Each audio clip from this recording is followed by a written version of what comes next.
আসসালামু আলাইকুম ওয়া রাহমাতুল্লাহ। নবীজি সাল্লাল্লাহু আলাইহি ওয়াসাল্লাম বলেছেন, ঘরে 7 জিনিস রাখতে, ঘরে 7 জিনিস রাখুন, ঘরে বরকত হবে, আপনার ঘরে মারাত্মক রোগ বিমার হবে না ইনশাআল্লাহ। আল্লাহ তাআলা হেফাজত করবেন, ফেরেশতারা দোয়া করবে, গায়েবী সাহায্য পাবেন, আল্লাহ তাআলা নিজেই আপনাদেরকে সাহায্য করবে ইনশাআল্লাহ।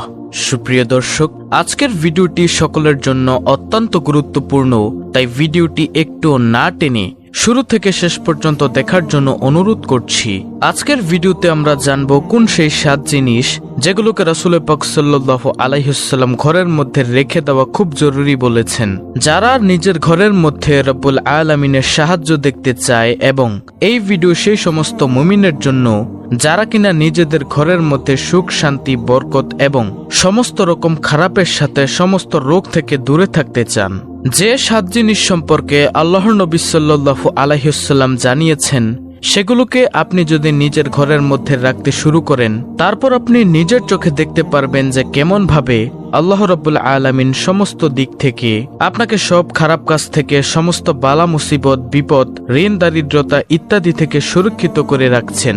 তো চলুন এক এক করে আপনাদেরকে সেই 7 জিনিসের নাম জানিয়ে দিই, যেগুলো রাসূল সাল্লাল্লাহু আলাইহি ওয়াসাল্লাম আমাদেরকে জানিয়েছেন। প্রিয় দর্শক, 1 নম্বরে হচ্ছে জমজমের পানি।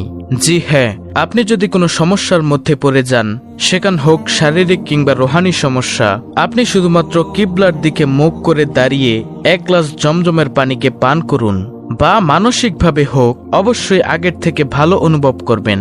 রাসূল সাল্লাল্লাহু আলাইহি ওয়াসাল্লামও নিজে জমজম থেকে পানি পান করতেন। জমজমের পানি পান করা আমার নবীজির সুন্নত। সুন্নাহ মনে করে যদি আপনি পান করতে পারেন, দুনিয়াতেও কল্যাণ পাবেন, আখিরাতেও কল্যাণ পাবেন ইনশাআল্লাহ।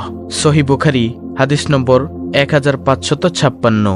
হযরত আবু যর রাদিয়াল্লাহু তাআলা আনহু বর্ণনা করেন, নবীজি সাল্লাল্লাহু আলাইহি ওয়াসাল্লাম বলেছেন, জমজমের পানি দুনিয়ার সবচেয়ে বরকতময় পানীয়। সুবহানাল্লাহ। যত পানি আছে সবচেয়ে বরকতময় পানি কি? এই জমজমের পানি।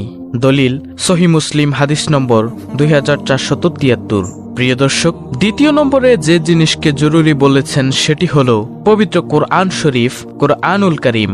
এ প্রসঙ্গে আল্লাহ তাআলা বলেন, হে মানবজাতি, তোমাদের জন্য আল্লাহর পক্ষ থেকে কোরআন অবতীর্ণ করা হয়েছে অন্তরের নিরাময়, হেদায়েত, রহমত হিসেবে। সুবহানাল্লাহ। সূরা ইউনূস আয়াত নম্বর 57। হযরত আব্দুল্লাহ ইবনে আব্বাস রাদিয়াল্লাহু তাআলা আনহু থেকে বর্ণিত, তিনি বলেন, রাসূলুল্লাহ সাল্লাল্লাহু আলাইহি ওয়াসাল্লাম বলেছেন, যে ঘরে কোরআন নেই এবং যার মাঝে কোরআনের কোনো অংশ নেই, সে অনাবাদ ঘরের মতো। তিরমিজি শরীফের হাদিস, ইবনে হিব্বান 124, সহিহ তারগিব 1423। হযরত আবু উমামা রাদিয়াল্লাহু তাআলা আনহু হতে বর্ণিত, তিনি বলেন, আমি রাসূলুল্লাহ সাল্লাল্লাহু আলাইহি ওয়াসাল্লামকে একথা বলতে শুনেছি যে, তোমরা কোরআন পাঠ করো, কেননা কিয়ামতের দিন কোরআন তার পাঠকের জন্য, তার তেলাওয়াতকারীর জন্য সুপারিশকারী হিসেবে আগমন করবে। সুবহানাল্লাহ, সুবহানাল্লাহ। মুসলিম শরীফের হাদিস, হাদিস নম্বর 1910। প্রিয় দর্শক, 3 নম্বরে যে জিনিসকে নবী আকরাম সাল্লাল্লাহু আলাইহি ওয়াসাল্লাম ঘরের মধ্যে রাখা জরুরি বলেছেন, সেটি হলো কালো জিরা। রাসূলুল্লাহ সাল্লাল্লাহু আলাইহি ওয়াসাল্লামের হাদিস থেকে আমরা জেনে থাকি, কালো জিরা হলো সমস্ত রোগের মহা ঔষধ, শুধুমাত্র মৃত্যু ছাড়া। সুবহানাল্লাহ। ইবনে মাজাহ হাদিস নং 3448। প্রিয় দর্শক, 4 নম্বরে যেই জিনিসকে রাসূল সাল্লাল্লাহু আলাইহি ওয়াসাল্লাম ঘরের মধ্যে রাখতে বলেছেন, সেটি হলো খেজুর, বিশেষ করে আজওয়া খেজুর। রাসূল সাল্লাল্লাহু আলাইহি ওয়াসাল্লাম বলেছেন, যে ঘরে খেজুর উপস্থিত থাকে, সেই ঘরে কিয়ামত পর্যন্ত কোনোদিন দারিদ্রতা আসবে না। সুবহানাল্লাহি ওয়া বিহামদিহি, সুবহানাল্লাহিল আযীম। আবার খেজুরের সম্পর্কে একথা উল্লেখ আছে যে, যদি কোনো ব্যক্তি সকাল সন্ধ্যা 3টি থেকে 7টি আজওয়া খেজুর খেয়ে থাকে, কয়টি খেজুর? 3টি থেকে 7টি আজওয়া খেজুর খেয়ে থাকে, অথবা কোনো ব্যক্তি যদি সকালে 7টি আজওয়া খেজুর খেয়ে নেয়, তাহলে তার মৃত্যু পর্যন্ত না তো তার কোনো শারীরিক অসুখ হবে, অর্থাৎ শারীরিক কোনো অসুখ হবে না, হেফাজত করবেন যিনি, তিনি কে? মহান রব্বুল আলামিন। না তো তার কোনো রুহানি অসুখ হবে। প্রিয় দর্শক, ভিডিওটি আরো ভালোভাবে বোঝার চেষ্টা করবেন। নবী সাল্লাল্লাহু আলাইহি ওয়াসাল্লাম খেজুরকে মুমিনের সাথে তুলনা করেছেন, কিন্তু তিনি তাদের স্বাস্থ্য উপকারের জন্য ইসলামে খেজুর খাওয়াকে উৎসাহিত করেছেন। নবী সাল্লাল্লাহু আলাইহি ওয়াসাল্লামের প্রজ্ঞায় তিনি জানতেন যে ইসলামে খেজুর খাওয়া সর্বত্র মুসলমানদের মঙ্গল করতে সাহায্য করবে। তিনি বলেছেন, যে ব্যক্তি প্রতিদিন সকালে 7টি আজোয়া খেজুর খাবে, যেদিন সে এগুলো খাবে সেদিন তার উপর বিষ বা জাদু কোনো প্রভাব পড়বে না। সুবহানাল্লাহ। সহিহ বুখারী শরীফের হাদিস। প্রিয় দর্শক, ৫ম নম্বরে যে জিনিস রাসূল সাল্লাল্লাহু আলাইহি ওয়াসাল্লাম ঘরের মধ্যে রাখতে বলেছেন সেটি হলো জাইতুনের তেল। যদি জাইতুনের সম্পর্কে বলা হয় তাহলে আল্লাহ রাব্বুল আলামিন জাইতুনের সম্পর্কে পবিত্র কুরআনের মধ্যে একাধিক আয়াতে জাইতুন সম্পর্কে আলোচনা করেছেন। যেমন আল্লাহ তাআলা বলেন, শপথ তিন ও জাইতুনের, সূরা আত-তিন আয়াত নম্বর ১।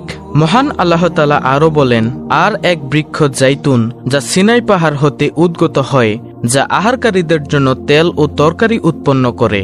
সুবহানাল্লাহ। সূরা মুমিনুন আয়াত নম্বর ২০। মহানবী সাল্লাল্লাহু আলাইহি ওয়াসাল্লামের পছন্দের ফলগুলোর একটি ছিল জাইতুন, জলপাই। জাইতুনের তেল শরীরের জন্য বেশ উপকারী।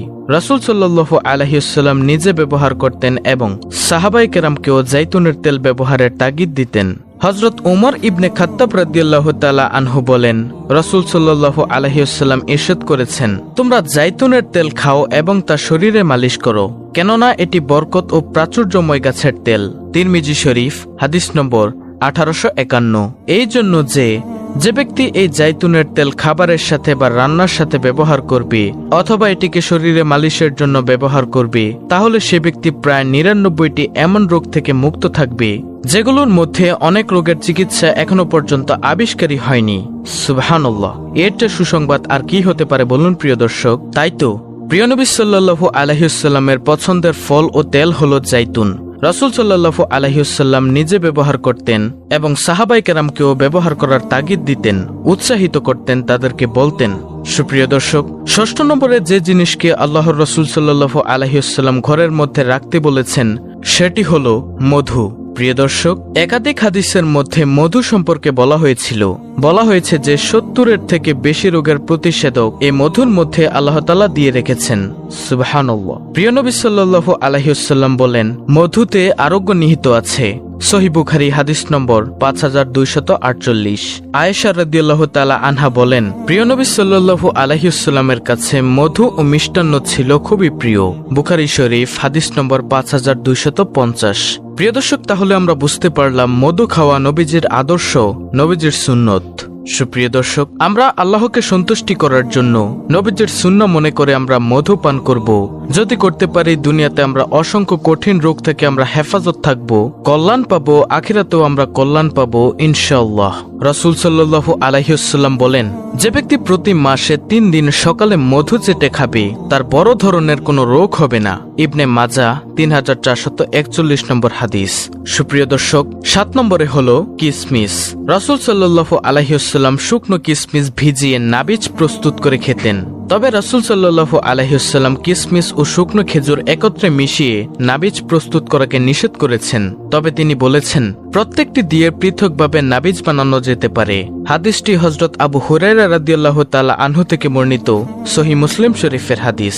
তো প্রিয় দর্শক, এই হলো মোট ৭ জিনিস যেগুলোকে নবী সাল্লাল্লাহু আলাইহি ওয়াসাল্লাম বলেছেন ঘরে রাখতে। ভিডিওটি ভালো লাগলে অবশ্যই চ্যানেলটিকে সাবস্ক্রাইব করে বেল বাটন অল বাজিয়ে দিবেন। ভিডিওটিতে একটি লাইক দিবেন এবং কমেন্টে আমিন লিখবেন এবং অন্য মুসলিম ভাই বোনদের কাছে ভিডিওটি শেয়ার করে দিবেন। আল্লাহ রাব্বুল আলামিন আমাদের সকলকে নবীজির সুন্নাহ